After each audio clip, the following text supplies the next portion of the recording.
माँ चिड़िया अपनी बेटी के लिए स्कूल का नया बैग लेने जा रही थी कि रास्ते में तेज बारिश शुरू हो जाती है। पास में कोई घर भी नहीं था, इसलिए माँ चिड़िया एक पेड़ के नीचे बैठ जाती है। इस बारिश ने भी अब ही आना था। माँ कहा करती थी कि ऐसी बारिशें कई दिन तक चलती हैं। अब मैं कैसे घर जाऊंगी। माँ चिड़िया काफी देर तक पेड़ के नीचे बैठी रहती है, लेकिन बारिश थी कि रुकने का नाम ही नहीं ले रही थी। थक हार कर माँ चिड़िया फैसला करती है कि वो बारिश में ही घर वापस जाएगी।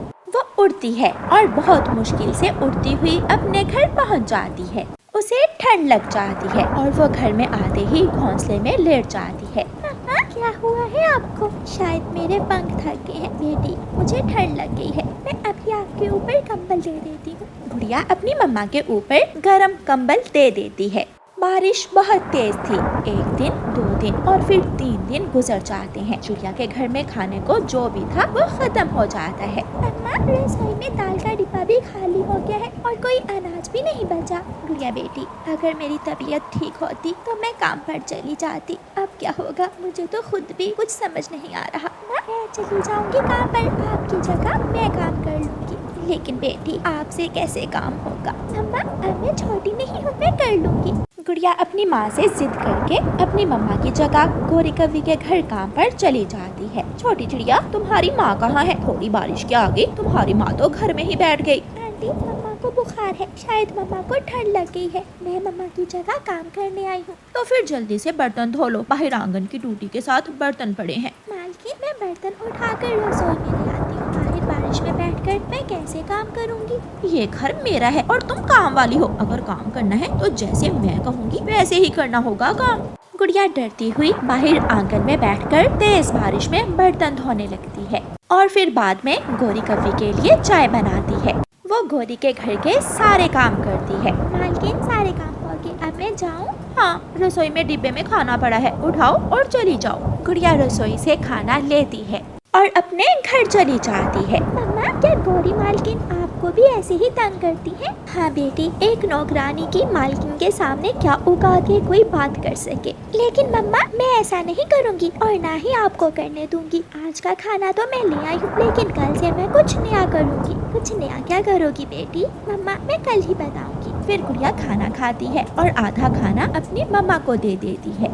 दूसरे दिन गुड़िया अपनी सहेली मीना के पास जाती है। मीना सहेली, माँ बीमार है और घर में इतने भी पैसे नहीं है कि मैं माँ की दवा ले सकूं। गुड़िया, मैं समझ सकती हूँ, आपके पापा नहीं है ना, और बिना बाप के जीवन कितना मुश्किल होता है। मैं कोई काम करना चाहती हूँ, समझ नहीं आ रही कि मैं क्या काम करूँ। मेरी नानो से पूछ लेते हैं। मीना के घर मीना की नानो आई हुई थी। मीना अपनी नानो से पूछती है, नानो नानो, ऐसा कौन सा काम है जो गुड़िया करे तो तुरंत चल जाएगा? बेटी, बारिश के दिनों में पक्षी पकोड़े बहुत शौक से खाते हैं। तुम अपनी सहेली से कहो कि जंगल में पकोड़े बेचना शुरू कर दे, फिर देखना दिनों में ही इसके दिन बदल जाएंगे। नानो की बात तो ठीक है, ये काम मुश्किल भी नहीं है, मैं कर लूंगी और इस काम में मैं आपकी मदद करूंगी। फिर मीना और गुड़िया घर से निकलती हैं। गुड़िया अपने घर से कड़ाही ले आती है और दोनों सहेलियां पीपल के बड़े पेड़ के नीचे पकोड़ों का ठेला लगा लेती हैं। पकोड़े पकोड़े, गरम गरम पकोड़े, ठंडे ठंडे मौसम में गरम गरम पकोड़े।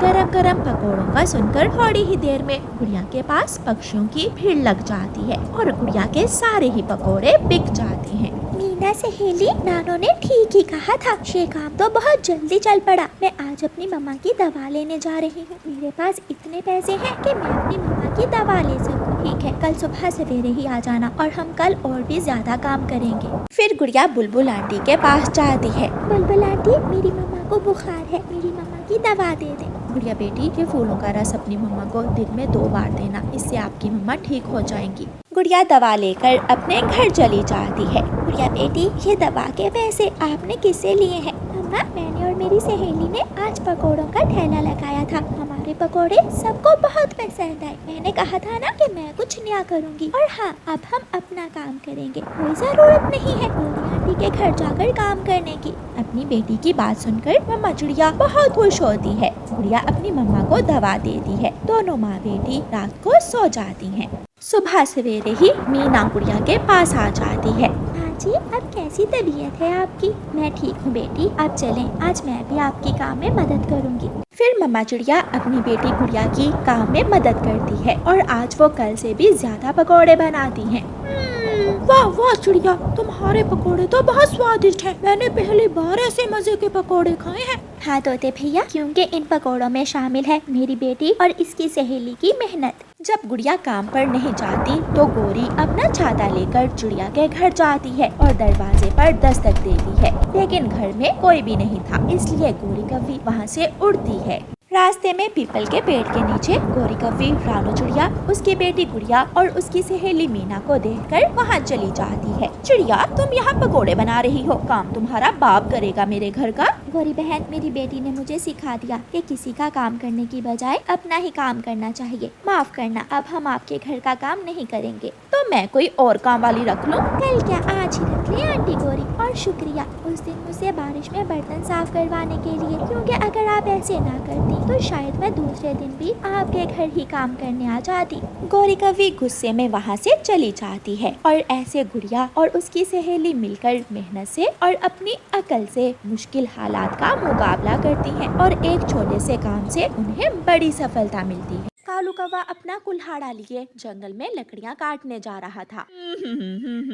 ला ला ला ला ला, हाँ ये पेड़ ठीक है, मैं इसी पेड़ को काट लेता हूँ। कालू कौवा अपना कुल्हाड़ा उठाता है और उस विशाल पेड़ को काटने लगता है। अचानक उस पेड़ से आवाज आती है, कौवे कौवे, मुझे मत काटो, मुझे मत काटो, मैं एक जादुई पेड़ हूँ, मैं सब कर सकता हूँ, मैं तुम्हारे दिल की हर इच्छा पूरी कर सकता हूँ। ये सुनकर कालू कौवा रुक जाता है और अपना कुल्हाड़ा दूसरी तरफ फेंक देता है। अगर अगर तुम मुझे भोजन दे दो, क्या जरूरत, मुझे क्या जरूरत, मैं तुम्हारी लकड़ियाँ काटूं और फिर वो लकड़ियाँ ले जाकर बाजार बेचूं। आखिर खाना तो भोजन ही है, अगर तुम मुझे भोजन दे दो तो मैं तुम्हें नहीं काटूंगा। फिर उस पेड़ में से एक तेज रोशनी निकलती है और वह पेड़ कालू कौवे को तरह तरह का भोजन दे देता है। कौवा ये सब देखकर बहुत खुश होता है। कौवे, लो ये भोजन तुम ले जाओ और दोबारा मेरी तरफ मत आना। वाह रे चमत्कारी पेड़, तुमने तो कमाल कर दिया। कालू कौवा वो भोजन उठाता है और अपनी थैली में डालकर वहाँ से चला जाता है।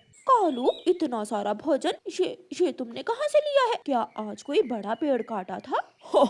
नहीं नहीं, ये भोजन मुझे एक बड़े चमत्कारी पेड़ ने दिया है। मैं उसे काटने ही वाला था कि वो पेड़ रोने लगा और मुझसे कहा कि अगर मैं उसे ना काटूं तो वो मुझे भोजन देगा। गोरी कौवी कौवे की पत्नी बहुत लालची कौवी थी। वो कौवे की बात सुनकर कौवे से कहती है, और तुमने ये थोड़ा सा भोजन लेकर उसे छोड़ दिया। अभी थोड़ी देर पहले तो तुम बोल रही थी कि इतना सारा भोजन और अब बोल रही हो कि थोड़ा सा भोजन। वो चमत्कारी पेड़ हमें कुछ और भी दे सकता है, वो हमें जंगल के सबसे अमीर कौवे भी बना सकता है। कालू जी, चलो मुझे अभी के अभी उस चमत्कारी पेड़ के पास ले जाओ। लेकिन पहले ये भोजन तो खा लेने दो। भोजन बाद में खा लेंगे, पहले मुझे उस चमत्कारी पेड़ के पास लेकर जाओ। कालू कौवा अपनी पत्नी से बहुत डरता था, वो उसकी हर बात मानता था, इसलिए कालू कौवा गोरी कौवी को लेकर दोबारा जंगल की तरफ उड़ता है। यही है वो पेड़, यही है जिसने मुझे भोजन दिया था। कौवे, तुम फिर आ गए हो। मैंने तुम्हें इतना भोजन तो दिया था कि कल तक तुम्हें भूख न लगती। चाचा चमत्कारी पेड़ जी, हम यहाँ भोजन लेने नहीं आए, चलो जल्दी से मुझे कोई ऐसा चमत्कार दे दो जिससे मैं जंगल की सबसे अमीर कौवी बन जाऊँ। लेकिन मेरे पास ऐसा कोई चमत्कार नहीं है जिससे मैं तुम्हें धन दौलत दे सकूं।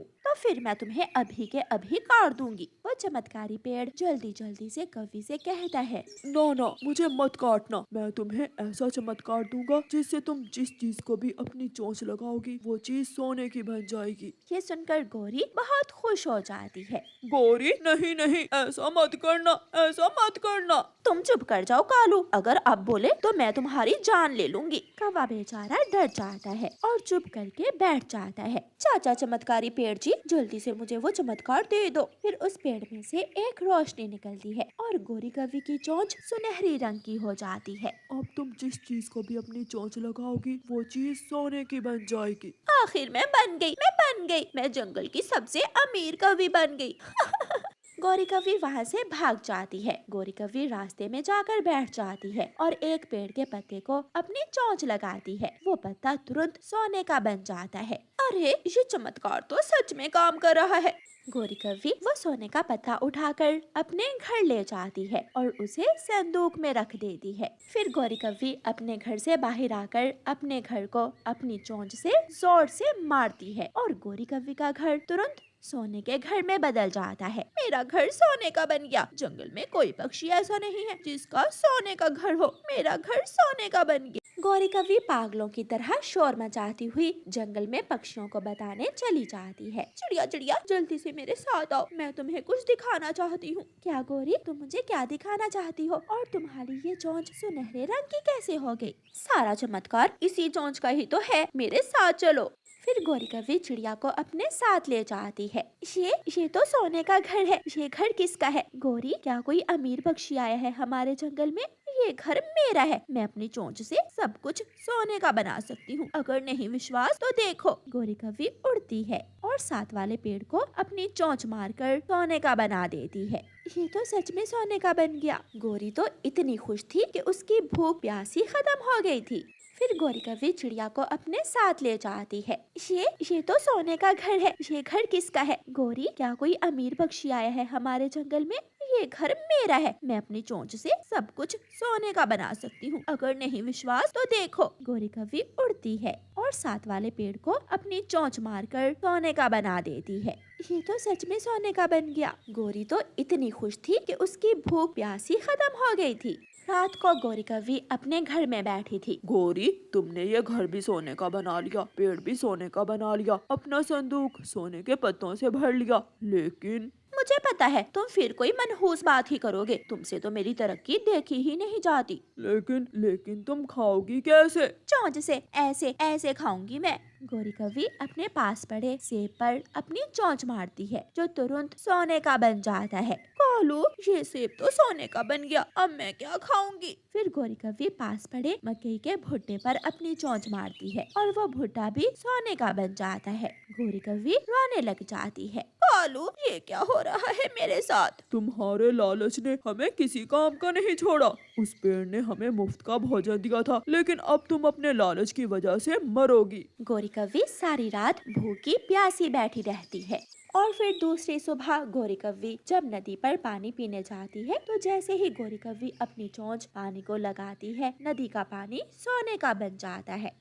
गौरी कव्वी रोती हुई फिर से उसी चमत्कारी पेड़ के पास जाती है। कव्वी, अब क्या लेने आई हो? जाओ और पूरे जंगल को सोने का बनाकर जंगल की सबसे अमीर कव्वी बन जाओ। पेड़, चमत्कारी पेड़ जी, मुझे मेरी अपनी चोंच ही वापस लुटा दो। अगर मेरी ये चमत्कारी चोंच रही तो कल तक मैं भूख से मर जाऊंगी। ये सुनकर वो पेड़ हंसने लग जाता है। लालची हमेशा अपने लालच से ही मरता है। जरा सोचो, ये सोना तुम्हारे किस काम का जो तुम एक दाना भी नहीं खा सकती हो। फिर चमत्कारी पेड़ गौरी कव्वी को उसकी अपनी चोंच लुटा देता है और गौरी कव्वी खुशी से काय काय करती हुई जंगल भाग जाती है।